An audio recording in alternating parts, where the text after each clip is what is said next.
எலிமெண்ட்டையே நிறைய பிரிக்கிறது. இப்போ நான் இந்த ஒரு எலிமெண்ட் சொன்னேன் இல்லையா, 1 to 2 சொன்னேன் இல்லையா, இந்த 1 to 2 திரும்ப இன்னும் 2 பிரிக்கிறது. இப்ப 2 எலிமெண்ட் ஆயிப்போச்சு. மறுபடியும் இந்த எலிமெண்ட் மறுபடியும் இன்னும் 2 பிரிக்கிறது.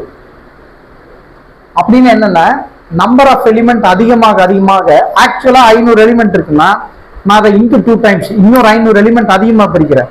என்னோட ரிசல்ட்டோட அக்யூரசி அதிகமாகும். அப்படின்னா இந்த ஸ்ட்ரக்சர்ல ஃபர்ஸ்ட் பிரிக்கிற போது இவ்வளவுதான் பிரிச்சேன். இப்ப இந்த இடத்துல டிஸ்பிளேஸ் பண்ணிட்டு இந்த இடத்துல ஸ்ட்ரெஸ் எனக்கு வேணும்னா நான் கிளிக் பண்ணா இங்க இருக்க ரிசல்ட் கிடைக்காது, இந்த நோட்ல தான் ரிசல்ட் கிடைக்கும். அப்ப எனக்கு இங்கேயே ரிசல்ட் வேணும், என்னோட பர்பஸ் அந்த மாதிரி இருக்கு அப்படின்னா திரும்ப இதை நிறைய பார்ட்டா பிரிச்சுட்டேன். இப்ப இந்த பாயிண்ட்ல எனக்கு வேணுங்கிற இடத்துல ரிசல்ட் கிடைச்சிருமா, கிளிக் பண்ணா வந்துருமா, தட்ஸ் ஆல். அப்ப எங்க அக்யூரசி வேணுமோ, எங்க அவுட்புட் ரிசல்ட் எனக்கு தேவை இருக்கோ அந்த இடத்துல ஃபைனர் மெஷ் கொண்டு போகணும்.